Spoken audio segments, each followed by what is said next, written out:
Hello friends, welcome to my channel teaching study learn. साथियों, कैसे हो आप सभी? आई होप आप सभी लोग बहुत अच्छे होंगे।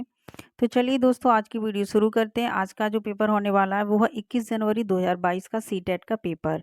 और आज की वीडियो हम बाल विकास यानी कि सीडीपी को सॉल्व कराएंगे। तो चलिए दोस्तों, वीडियो को शुरू करते हैं। चैनल पर पहली बार आए तो प्लीज़ चैनल को सब्सक्राइब कर लें और बेल आइकन को ऑन कर लें। वीडियो पसंद आए तो एक लाइक ज़रूर करें और साथियों अपना फीडबैक ज़रूर दिया करें कि कितने आप लोगों के प्रश्न सही गए हैं। तो आज की वीडियो शुरू करते हैं। आज का पहला प्रश्न है और ये पेपर 1 to 5 के लिए है। बाल विकास एवं शिक्षा शास्त्र का जो पहला प्रश्न है वो है, बाल विकास के सिद्धांतों के संदर्भ में निम्न में से कौन सा कथन सही है? क्या पूछा गया है कि बाल विकास के सिद्धांतों के संदर्भ में निम्न में से कौन सा कथन सही है?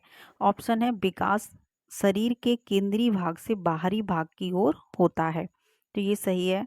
विकास आनुवंशिकता और पर्यावरण से प्रभावित नहीं होता है, तो ये गलत है, क्योंकि बच्चा आनुवंशिकता, माँ बाप की लक्षणों और पर्यावरण, जो वातावरण है, जो माहौल है, उन दोनों से प्रभावित होता है, तो ये गलत है। ऐसे क्षेत्र में विकास का अन्य क्षेत्रों के विकास पर कोई प्रभाव नहीं पड़ता, ये भी गलत है। पूरे विकास पर प्रभाव पड़ता है। विकास पूर्णतः संख्यात्मक है और इसे सटीक रूप से मापा जा सकता है। नहीं, तो ऐसा कुछ नहीं है। विकास पूर्णतः मतलब मापा नहीं जा सकता। तो अगला सॉरी, इसका सही जवाब हो जाएगा, वो हो जाएगा ऑप्शन ए। विकास शरीर के केंद्रीय भाग से बाहरी भाग की ओर होता है। जो विकास होता है, जैसे वृद्धि है, वो शरीर की लंबाई वगैरह में आ जाती है, लेकिन जो विकास है वो तो विकास किसी भी चीज़ में हो सकता है, तो ये संख्यात्मक नहीं होता है, इसको मापा नहीं जा सकता है। अगला प्रश्न है प्रश्न नंबर 2, बच्चों में भाषा विकास किससे प्रभावित होता है? जो भाषा विकास है, भाषा का विकास, वो किससे प्रभावित होता है? केवल आनुवंशिकता से नहीं, आनुवंशिकता पर्यावरण दोनों ही महत्व रखते हैं। केवल पर्यावरण से गलत, आनुवंशिकता एवं पर्यावरण दोनों से सही है। न आनुवंशिकता से न पर्यावरण से, तो इसका राइट आंसर क्या हो जाएगा? ऑप्शन 3। अगला है, एक प्रगतिशील कक्षा एक प्रगतिशील कक्षा कैसी होनी चाहिए? तो इसका सही जवाब, केवल मूक श्रवण को प्राथमिकता देता है। प्रगतिशील कक्षा में क्या बच्चे मतलब सिर्फ शांत बैठे रहते हैं, मौन होके सुनते रहते हैं? नहीं, तो ये बिल्कुल गलत हो जाएगा। और पहले केवल लगाए तो आप लोगों को वैसे ही जल्दी से इस पर गलत का टिक लगा देना चाहिए, केवल आ गया इसलिए। अगला ऑप्शन है, अधिगमकर्ताओं की व्यक्तिगत विभिन्नताओं का सम्मान करता है प्रगतिशील कक्षा, तो ये सही है। आगे देखते हैं, अंक उन्मुख होता है, नहीं, अंक वगैरह आ जाए तो ऐसा गलत होगा। अंक वगैरह को हमें क्या महत्वता नहीं देनी है। अधिगम के व्यवहारवादी सिद्धांतों पर निर्धारित होता है, सीखने के व्यवहारवादी सिद्धांत पर, तो इसका सही जवाब हो जाएगा ऑप्शन 2। अधिगम करता मतलब सीखने वालों की व्यक्तिगत विभिन्नताओं का सम्मान करता है, कैसा? प्रगतिशील कक्षा। अगला प्रश्न है प्रश्न नंबर 4, लॉरेंस कॉल्वर के नैतिक विकास के सिद्धांत के अनुसार सजा टालने के लिए नियमों का पालन किस चरण को दर्शाता है? सजा टालने के लिए नियमों का पालन किस चरण को दर्शाता है? तो नैतिक विकास का जो सिद्धांत दिया था वो दिया था लॉरेंस कॉल्बर्ग ने। तो यहाँ पूछा गया है कि सजा टालने के लिए नियमों का पालन किस चरण को दर्शाता है? तो ये दर्शाता है प्रथा पूर्व चरण। कौन सा? प्रथा पूर्व चरण में। प्रश्न नंबर 5 है, अधिगम संकल्पों को सुसाध्य करने के लिए एक अध्यापिका को ऐसे तरीके प्रयोग करने चाहिए। कैसे तरीके प्रयोग करने चाहिए? अधिगम संकल्पों को मतलब सुसाध्य करने के लिए कैसे प्रयोग करने चाहिए तरीके? जिसमें संकल्पों का प्रतिकरण जटिलता से सरलता की ओर हो, ऐसा करना चाहिए? नहीं, अगर हो तो कैसा हो तरीका? सरलता से जटिलता की ओर, तो ये गलत हो जाएगा। जो अपसारी चिंतन को प्राथमिकता दे। अपसारी चिंतन एक अच्छा चिंतन है, लेकिन इससे भी अच्छा देखते हैं ऑप्शन और कोई हो, जो विभिन्न संकल्पों के बीच संबंध खोजने को महत्व दो। जो विभिन्न संकल्प, जो अलग अलग तरीके की जो चर्चा हैं या बातें हैं या संकल्प हैं, उनके बीच संबंध खोजने को महत्व दें, तो ये पॉजिटिव है। अगला देखते हैं, जो विद्यार्थियों के बीच प्रतिद्वंद्विता नहीं। प्रतिद्वंद्विता हमें कंपटीशन बच्चों में नहीं कराना है। यहाँ प्रतिद्वंद्विता या प्रतिस्पर्धा आ जाए वो गलत हो जाएगा। तो इसका राइट आंसर क्या हो जाएगा? खोज वाला, जो विभिन्न संकल्पों के बीच संबंध खोजने को महत्व दे। अगला है, ली वाइगोत्स्की का सिद्धांत मुख्यतः व्याख्या करता है। ली वाइगोत्स्की ने क्या दिया था? सांस्कृतिक और सामाजिक शब्द। क्या? सामाजिक दिया था एक शब्द और एक सांस्कृतिक, ये 2 शब्द दिए हैं। तो ये आपको कहीं दिखता है तो आपको क्या लगाना है? ये दोनों शब्द दिखता है तो ये किसे इंडिकेट करते हैं? ये करते हैं ले वाइगोत्स्की को। तो देखते हैं ऑप्शन, आनुवंशिकता के विकास पर प्रभाव की मुख्य, क्या पूछा था? ले वाइगोत्स्की का सिद्धांत मुख्यतः व्याख्या करता है, किसकी करता है? आनुवंशिकता का। ऑप्शन 2 है संज्ञानात्मक विकास में सांस्कृतिक उपकरणों के योगदान का, समाजीकरण के जीव पारिस्थितिकी मॉडल की, या फिर अप्रेरणा पर आरोपण प्रतिरूप के प्रभाव की। तो देखो, इन्होंने अप्रेरणा पर आरोपण प्रतिरूप के प्रभाव की इन्होंने व्याख्या कुछ भी नहीं की है। आनुवंशिकता के बारे में उन्होंने कुछ नहीं बोला है। समाजीकरण के जीव पारिस्थितिकी मॉडल, ऐसा कुछ नहीं बोला है कि समाजीकरण के जीव पारिस्थितिकी मॉडल पर कोई प्रभाव पड़ता है, ऐसा उन्होंने व्याख्या में कुछ नहीं बोला। इनकी व्याख्या जो रिलेट होती है वो होती है संज्ञानात्मक विकास में सांस्कृतिक उपकरणों के योगदान की। ठीक है, तो इसका राइट आंसर ऑप्शन 2 हो जाएगा। अगला प्रश्न है प्रश्न नंबर 7, क्रिकेट पर वार्तालाप के दौरान एक अध्यापक अधिकांशतः लड़कों से सवाल पूछ रहा है और लड़कियों से नहीं। अध्यापक की यह क्रिया किसका उदाहरण है? समाज में ऐसी चीजें होती हैं कि क्रिकेट सिर्फ लड़के खेल सकते हैं, लड़कियां नहीं। ये पहले बहुत ज़्यादा होता था, अब तो लड़कियां बहुत अच्छा भाग ले रही हैं, तो पहले ये सब चलता था। तो यहाँ पर है कि ये ऐसा प्रश्न क्या दर्शाता है? जेंडर सशक्तता, जेंडर प्रासंगिकता या समानता, या जेंडर पक्षपात, या जेंडर धमकी। तो इसका सही जवाब क्या हो जाएगा? जेंडर पक्षपात, क्योंकि यहाँ पक्षपात हो रहा है लड़का और लड़की के साथ में। यहाँ बताया जा रहा है कि क्रिकेट सिर्फ लड़का खेल सकता है और लड़कियों से ये प्रश्न पूछा ही नहीं जा रहा क्योंकि लड़कियां इसको नहीं खेल सकती। तो यहाँ जेंडर के बीच में क्या हो रहा है? पक्षपात होता है, पक्षपात हो रहा है लड़का और लड़की के बीच में। अगला प्रश्न है, बाल केंद्रित कक्षा में साथियों, चैनल पर पहली बार आए तो प्लीज़ चैनल को सब्सक्राइब कर लें और बेल आइकन को ऑन कर लें, और वीडियो पसंद आए तो एक लाइक जरूर किया करें। प्रश्न नंबर 8 है, बाल केंद्रित कक्षा में एक अध्यापिका किसको महत्व देती है? ऑप्शन है निरंतर वस्तुनिष्ठ रूपी परीक्षाओं को। क्या बाल केंद्रित जो जहाँ पर बच्चों को क्या रखा जाता है? केंद्र में रखा जाता है। तो ऐसी कक्षा में अध्यापिका क्या बार बार निरंतर जो वस्तु ऑब्जेक्टिव जो प्रश्न होते हैं उनकी परीक्षा कराने को महत्वता देगी, या फिर ज्ञान की सक्रिय संरचना को? तो ये गलत हो जाएगा। परीक्षा को हमें महत्वता नहीं देनी है, वो भी निरंतर नहीं देनी है। ठीक है, दूसरा है ज्ञान की सक्रिय संरचना प्रक्रिया को, तो ये सही है क्योंकि यहाँ क्या है? सक्रिय शब्द आ गया। किसी भी तरह से पाठ्यक्रम के समापन को, कि मतलब जल्दी से सिलेबस पूरा कराएं और इसको खत्म करा दें, तो क्या इसको महत्वता देगी? नहीं। दंड आधारित कठोर अनुशासन, हमें बच्चों को कोई भी दंड नहीं देना है, मारपीट नहीं करनी है। पहले ऐसा होता था लेकिन अब ऐसा नहीं करना है। तो इसका राइट आंसर क्या हो जाएगा? ऑप्शन 2, ज्ञान की सक्रिय संरचना प्रक्रिया को। प्रश्न नंबर 9 है, निम्नलिखित में से कौन सा बच्चों के समाजीकरण का प्राथमिक कारक है? बच्चों की समाजीकरण का प्राथमिक कारक पूछा है, क्या है? तो सबसे पहले बच्चों को प्राथमिक बच्चों को मतलब कौन क्या सिखाता है? तो जो सबसे पहले आता है परिवार आएगा, माँ बाप आएंगे, और माँ बाप किस में होते हैं? परिवार में, और आस पड़ोस। तो परिवार और आस पड़ोस ये पहली प्राथमिकता में ही रखा गया है, या फिर निकटस्थता में रखा गया है। तो माता, देखो इसमें ऑप्शन देख लीजिए किस तरीके के हैं। अस्पताल कर्मचारी, इनका कोई संबंध नहीं है। क्या सबसे पहले बच्चा अस्पताल और कर्मचारी में जाता है, कर्मचारियों से मिलता है, उनसे सीखता है? नहीं।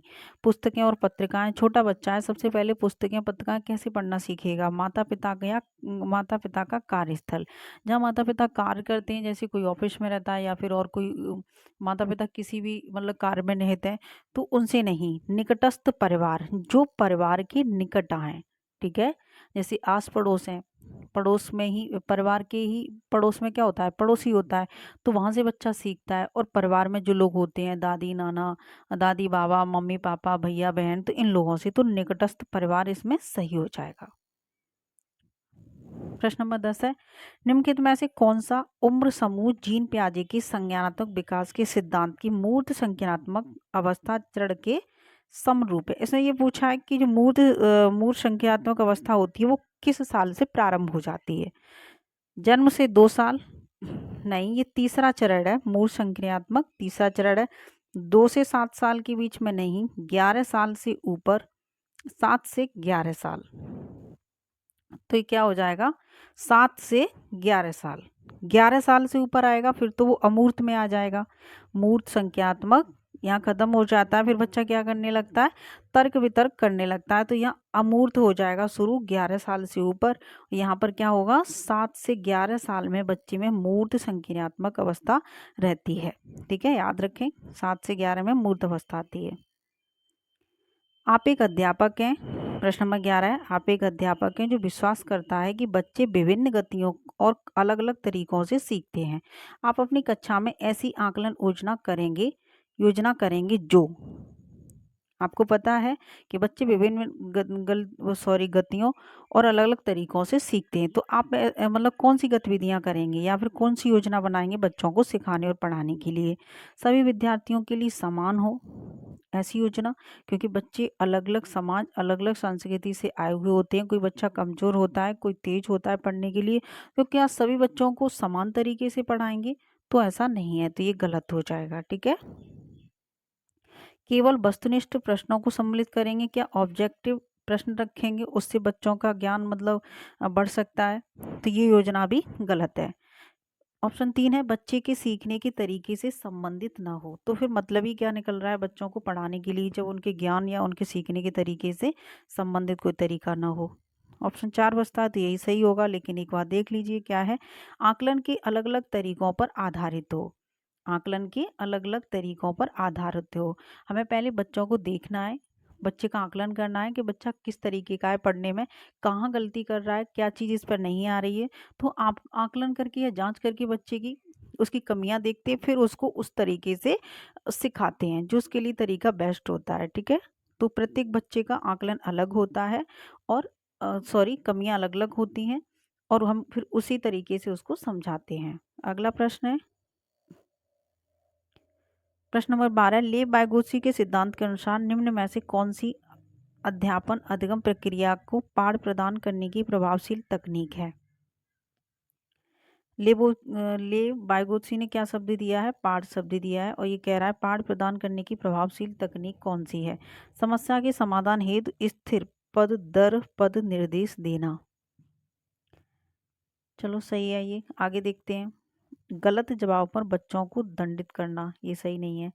समस्या को सुलझाने के दौरान यदि बच्चे किसी बिंदु पर अटक जाएं तो उस समय संकेत और इशारे देना, ये पाठ शब्द का एकदम ठीक जवाब है। ठीक है, प्रक्रिया में अध्यापक का पूर्ण हस्तक्षेप नहीं, पाठ शब्द का मतलब ही यह है कि बच्चे को सहायता देना, जैसे बच्चा कहीं भी अटक गया है तो उसको सहायता देकर इशारे या संकेत के द्वारा या कुछ और मतलब इशारा देकर या कुछ और सहायता देकर बच्चे को उस पॉइंट से आगे बढ़ाना, ये पाठ शब्द का एक अर्थ है। ठीक है, तो यहाँ कहा गया है समस्या को सुलझाने के दौरान यदि बच्चे किसी बिंदु पर अटक जाएं तो उस समय संकेत और इशारे देना, यही पाठ शब्द का अर्थ है, और इसी तरीके का ऑप्शन अगर मिले तो आप उसको टिक करना। अगला प्रश्न है प्रश्न नंबर 13, निम्न के कथनों में से बुद्धिमत्ता के बारे में कौन सा कथन सही है। यहाँ क्या पूछा गया है, बुद्धिमत्ता के बारे में कौन सा कथन सही है। ऑप्शन देख लीजिए, बुद्धिमत्ता को केवल बुद्धिलब्ध परीक्षणों द्वारा ही मापा जा सकता है, नहीं, इसमें केवल आ गया, गलत हो जाएगा। बुद्धिमत्ता संबंधी व्यक्तिगत विभिन्नताओं में आनुवंशिकता की कोई भूमिका नहीं होती, नहीं, ये भी गलत हो जाएगा। इसमें नेगेटिव नहीं पूछा है, इसमें पॉजिटिव पूछा है, सही है, तो हमें इसका सही जवाब ढूंढना है। अगला देखते हैं, एक क्षेत्र में उच्च बुद्धिमत्ता अन्य क्षेत्रों में भी उच्च बुद्धिमत्ता सुनिश्चित करती है, ऐसा कुछ नहीं है कि उच्च बुद्धि वाले लोग होंगे वही सारी चीजें करेंगे, वही सब चीजें सुनिश्चित करेंगी।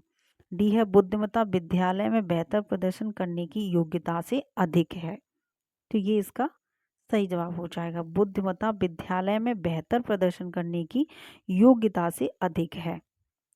अगला प्रश्न है, एक घोड़े को देखकर एक 3 वर्षीय बालिका चकित होकर बोली, वाह, इतना बड़ा कुत्ता। जीन प्याजे की संज्ञानात्मक विकास के सिद्धांत के अनुसार बालिका की यह प्रतिक्रिया निम्न में से किसका उदाहरण है?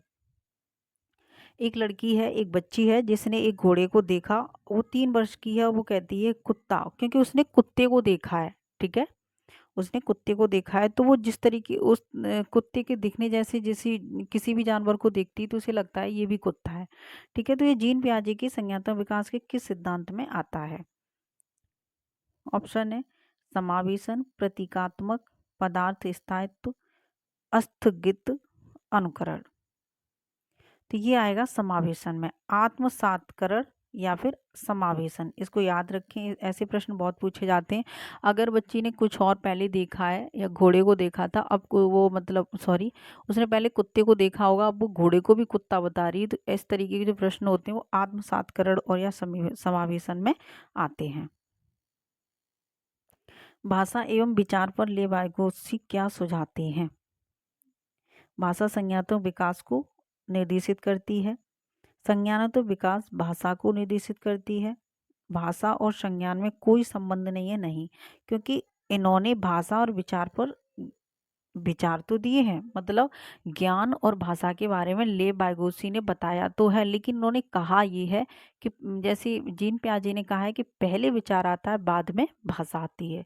और ले बाइगोसी और जीन प्याजे ने, इन दोनों ने भाषा और विचार में संबंध तो बताया है, लेकिन ये कहा है जीन प्याजे ने कि पहले विचार आते हैं, उसके बाद में भाषा आती है।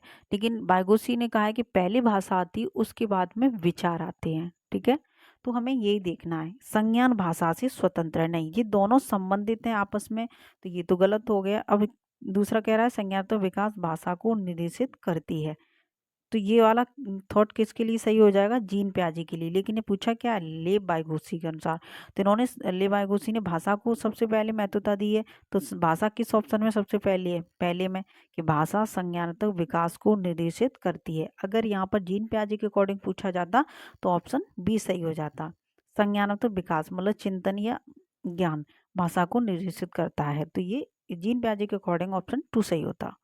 अगला देखते हैं, बच्चों में सृजनात्मकता को किस प्रकार सुसाध्य किया जा सकता है? सृजनात्मक जो क्रिएटिव बच्चे होते हैं वो कैसे होते हैं, मतलब क्या करते हैं? अन्वेषण को प्रोत्साहित करके, खोज को प्रोत्साहित करके, अध्यापक केंद्रित नहीं, अध्यापक केंद्रित कहीं हो गलत कर दो, क्योंकि छात्र केंद्रित होनी चाहिए कक्षा।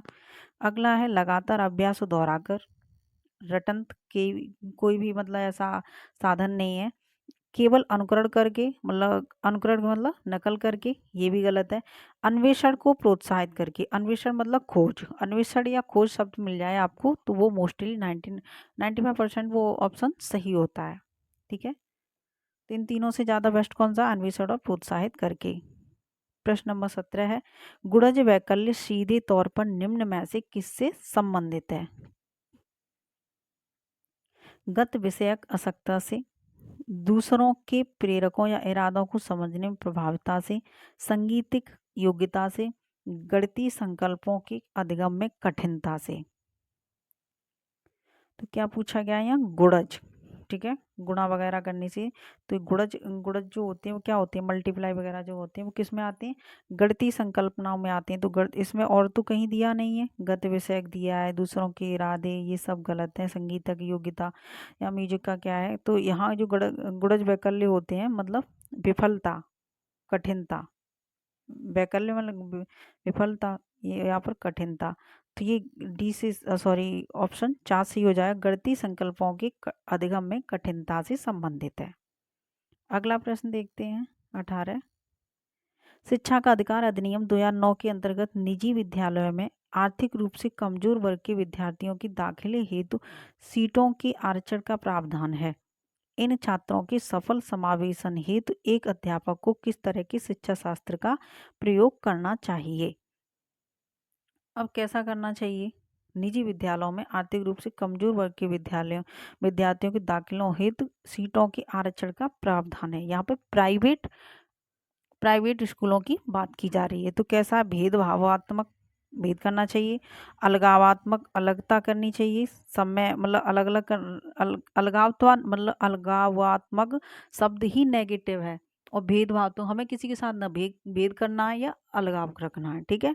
साम्यता पर आधारित या फिर समानता पर आधारित, तो इसका सही जवाब हो जाएगा समानता नहीं, क्योंकि सबके साथ में समानता नहीं रख सकते हैं। कोई बच्चा किसी भी समाज का है, कोई किसी संस्कृति का है, तो हम साम्यता पर आधारित हो रहे हैं। किस पर? साम्यता। हमें साम्यता पर आधारित होकर क्लास को महत्वता देनी है, क्लास का चयन करना है। अगला प्रश्न है प्रश्न नंबर 19, एक समावेशी कक्षा में सूचना को किस तरह से प्रस्तुत करना चाहिए? समावेशी कक्षा है। समावेशी कक्षा कौन सी होती है? जिसमें हर तरीके के बालक हों। ठीक है। शाब्दिक रूप से, दृश्य रूप से, मौखिक रूप से या फिर बहुल रूप से, तो इसका सही जवाब क्या हो जाएगा? समावेशी कक्षा है जिसमें हर तरीके के बच्चे हैं। ठीक है। हर तरीके के बच्चे।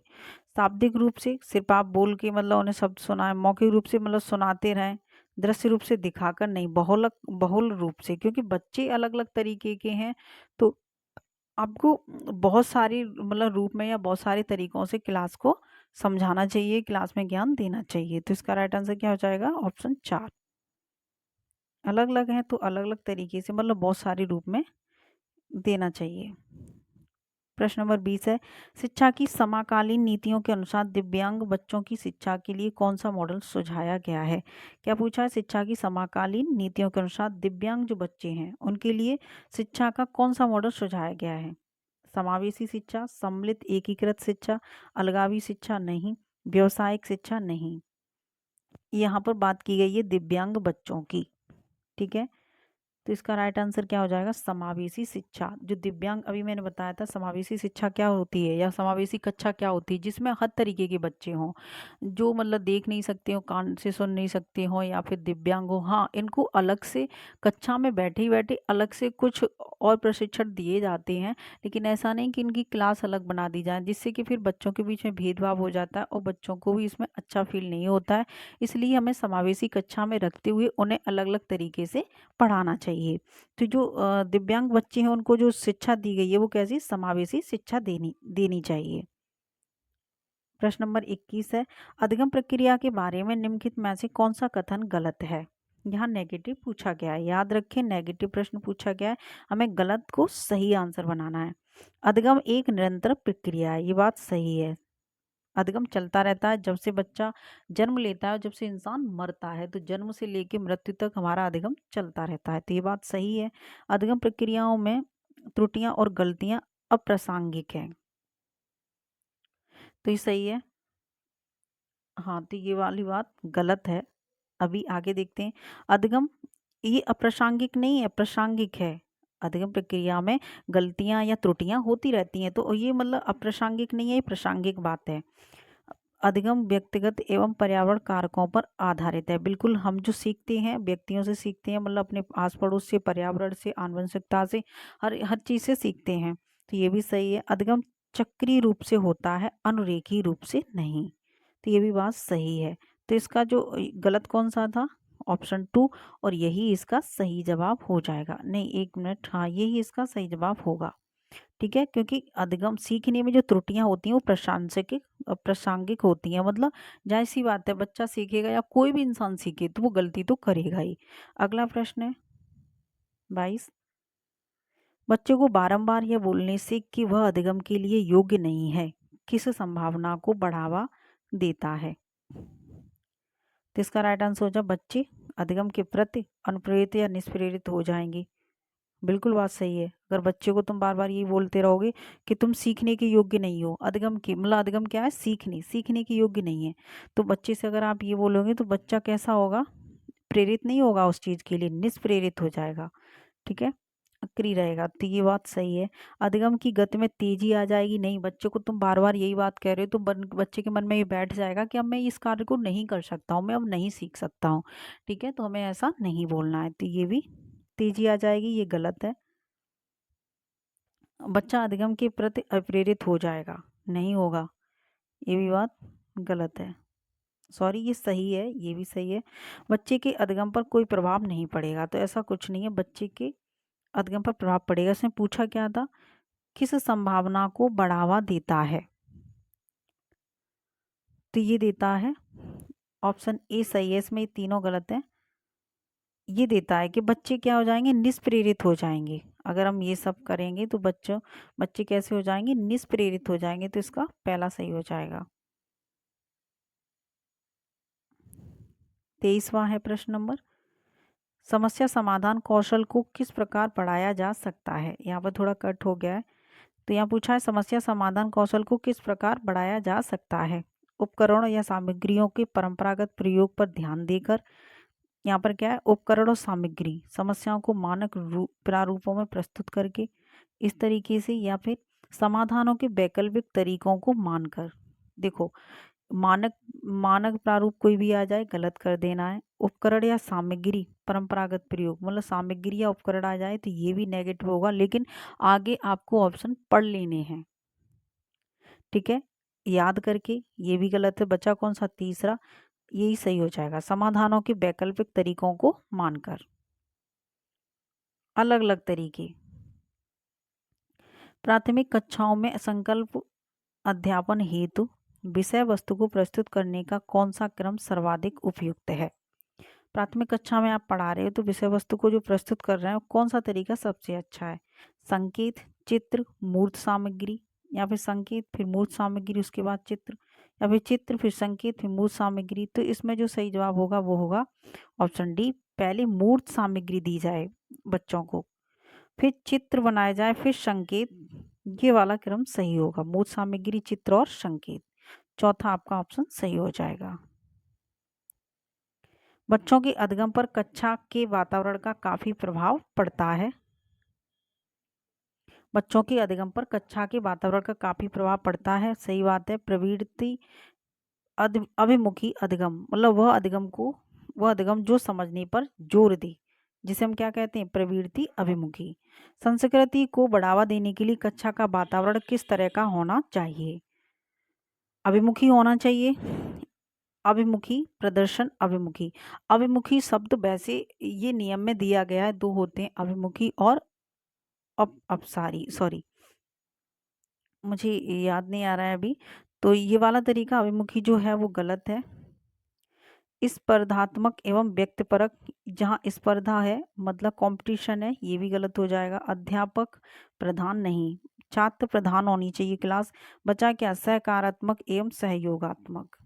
ऐसा ऐसा मतलब कक्षा का माहौल होना चाहिए, मतलब सकारात्मक एवं सहयोगात्मक। यहाँ बच्चे आपस में एक दूसरे के सहयोग से सीखें, एक दूसरे का साथ बैठकर सीखें, तो ऐसी कक्षा मतलब समावेशी कक्षा होनी चाहिए। तो सकारात्मक एवं सहयोगात्मक एक पॉजिटिव वर्ड है, तो ये आपका सही जवाब हो जाएगा। अगला प्रश्न है,